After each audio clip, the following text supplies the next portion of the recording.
Universal Agent Mixtures and the Geometry of Intelligence.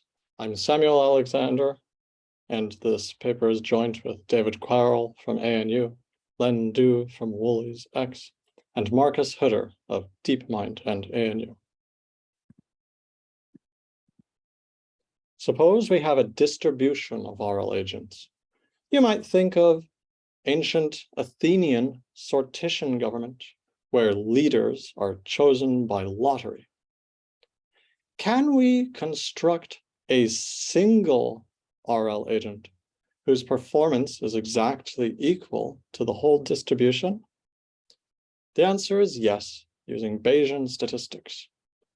The construction is inherently linear and thus unlocks geometric structure in intelligence. First, preliminaries. If pi is an RL agent and H is an RL history consisting of actions and percepts, let P pi of H be the conditional probability that H would occur if pi were to interact with some environment, given that the environment outputs H's percepts. So for example, suppose pi always takes action Y1 with probability 50% or action Y2 with probability 50%. If H contains any action other than Y1 and Y2, then P pi of H equals 0 because pi will never take an action other than Y1 and Y2. Otherwise, P pi of H equals 2 to the minus n, where n is the number of actions in H. We'll do a lot of work with vectors. Suppose pi vec is a vector of agents. We define P pi vec of H, the vector of probabilities of H, equals the vector P pi 1 of H dot dot P pi n of H. For environmental performance in an environment mu, we define the vector of mu environment performances V pi vec mu to be the vector V pi 1 mu dot dot V pi n mu. And if upsilon is an intelligence measure, which measures agent intelligence as weighted average cross-environment performance, then we define the vector upsilon of pi vec to be the vector of the intelligences upsilon of pi 1 dot dot dot upsilon of pi n. We will make extensive use of the dot product from calculus 3 to take the dot product of two equal length vectors, multiply them coordinate-wise, and add up those products. Our key construction we call mixture agents. Recall, we want to take a distribution of agents and transform it into a single agent which has the exact same performance as the distribution. Suppose pi vec equals pi 1 dot dot dot pi n are agents and w vec equals w1 dot dot dot wn are weights, each weight positive, and the weights add up to 1. Then the mixture agent, w vec dot pi vec, it'll be a single agent, not a vector, a single agent, is defined as follows. Given a history H of percepts and actions, we must specify with what probability each action Y will be taken by the agent w vec dot pi vec. So we declare w vec dot pi vec of Y given H is the ratio w vec dot P pi vec of HY divided by w vec dot P pi vec of H, given that the denominator is non-zero. And if the denominator is 0, then in that case, w vec dot pi vec will simply act uniformly randomly in that case.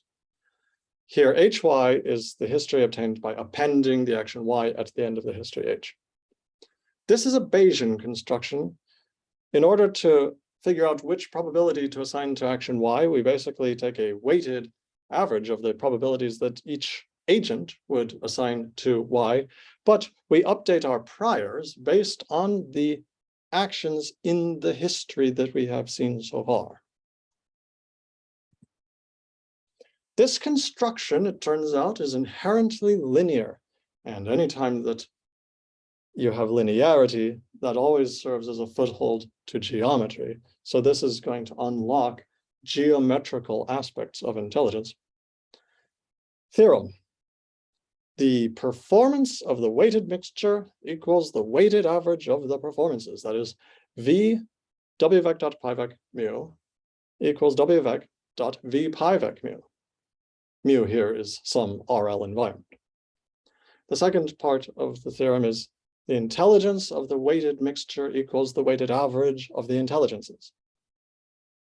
Upsilon of wvec dot pivec equals wvec dot upsilon of pivec. Here, upsilon is an intelligence measure which calculates intelligence of an agent as weighted average performance across many environments. In both cases, on the left, we have a single number, because remember, wvec dot pivec is a single agent. And on the right, we have a dot product of two vectors, which gives us a single number. So at least the types agree. The proof is too long to put in this talk. See our paper for the proof. This has many geometric applications. The first is a symmetry result.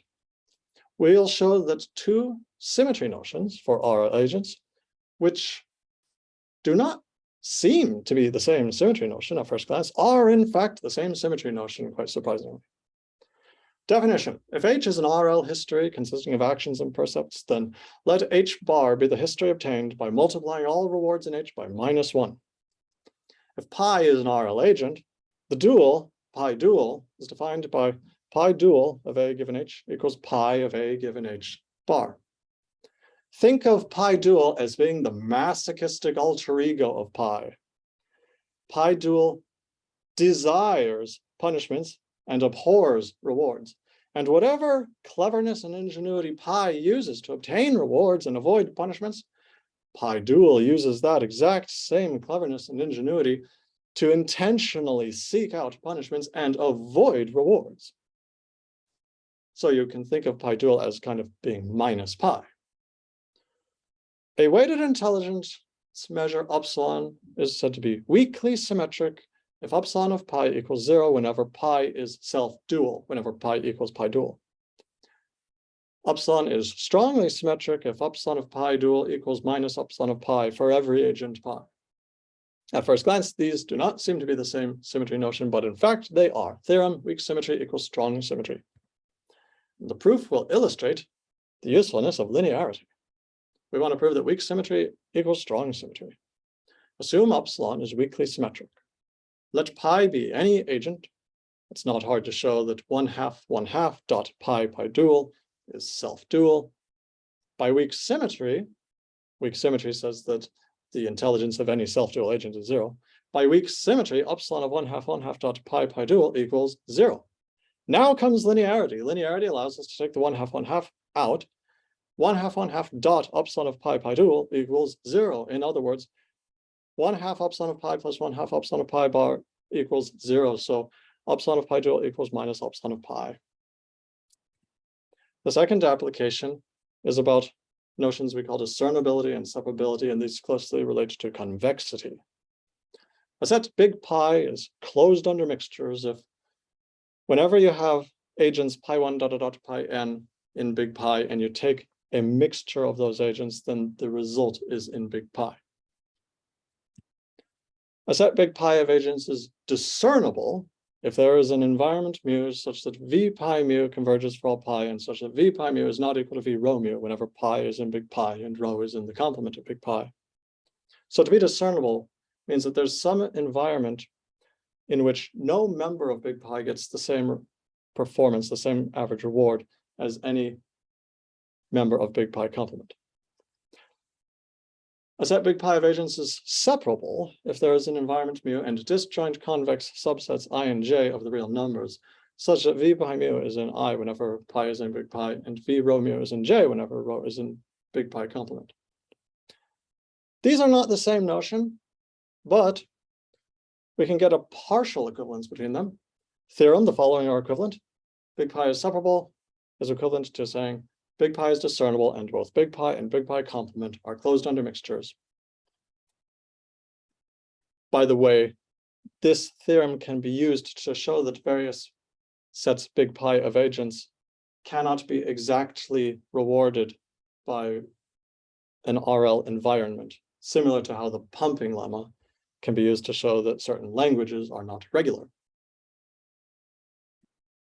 Our third geometric application of mixture agents is about local extrema of intelligence and lattice points.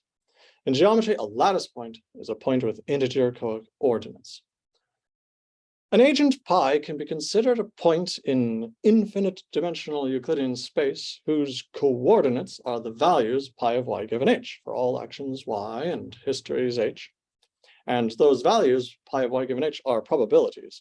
So the only way they could be integers, the only integer probabilities are 0 and 1. So viewed as such, pi is a lattice point if and only if pi is deterministic, i.e. pi of y given h is always 0 or 1 for all y and h. We make the set of agents into a metric space by defining the distance from agent pi to agent rho is the maximum of pi of y given h minus rho of y given h over all RL histories h and actions y. We say that pi is a strict local maximum of a weighted intelligence measure epsilon if there's some real number epsilon bigger than 0, such that for all agents rho, if 0 is less than d pi rho is less than epsilon, then epsilon of pi is bigger than epsilon of rho. In other words, pi is a strict local maximum of epsilon if it's possible to zoom in so close to pi that everybody so close to pi, except for pi itself, is less intelligent than pi. The big theorem is if pi is a strict local maximum of epsilon, then in fact pi is a lattice point. Local maxima, strict local maxima, can only occur at lattice points. The proof, I'll give a sketch. Assume pi is not a lattice point, then there must be some history h and some distinct actions y1 and y2 such that 0 is less than pi of y1 given h less than 1, and 0 is less than pi of y2 given h is less than 1. Let epsilon be an arbitrarily small real number. Let pi1 equal pi, except that pi1 of y1 given h equals pi of y1 given h plus epsilon, and pi1 of y2 given h equals pi of y2 given h minus epsilon. Let pi2 equals pi, except that pi2 of y1 given h equals pi of y1 given h minus epsilon, and pi2 of y2 given h equals pi of y2 given h plus epsilon. Let rho be the mixture 1/2 dot pi1 by 2. It can be shown that epsilon of rho equals epsilon of pi. Shouldn't be too difficult to convince yourself of that. Thus, by linearity, 1/2 epsilon of pi1 plus 1/2 epsilon of pi2 equals epsilon of pi. In general, if an average of two numbers is equal to a third number, then one of those two numbers must be at least as big as the third number. So epsilon of pi1 is bigger than or equal to epsilon of pi, or epsilon of pi2 is bigger than or equal to epsilon of pi. Clearly, pi1 and pi2 are both within epsilon of pi. So therefore, no matter how close we zoom into pi, there's always an agent that close to pi, not equal to pi, which is at least as intelligent as pi. Thus, pi is not a strict local maximum. In conclusion, using Bayesian statistics, we can construct a single agent whose performance is equal to that of any given distribution of agents. This operation is inherently linear and thus unlocks some geometrical structure in intelligence, such as theorems about symmetry, convexity, and the location of local extrema. Thank you for your attention.